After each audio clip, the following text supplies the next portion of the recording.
I think the American people had the opportunity to assess how significant this was to them, and they ultimately still decided to elect the former president, now president-elect.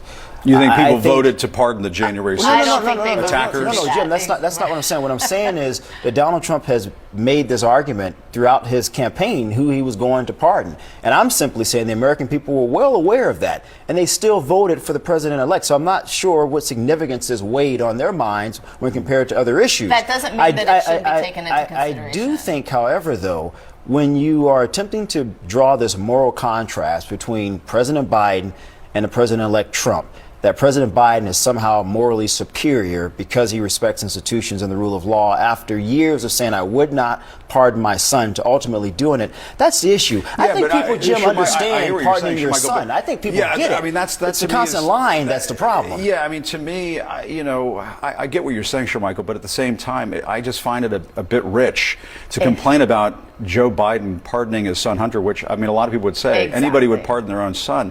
And yet you're even contemplating pardoning people who attacked police officers and busted into the Capitol and did what they did on January 6th. And you could say, well, that was all sorted out in the election. Right. But I think if and when Trump does this after coming into office, I'm not sure people are fully prepared for the consequences of that and what that's going to mean for the country.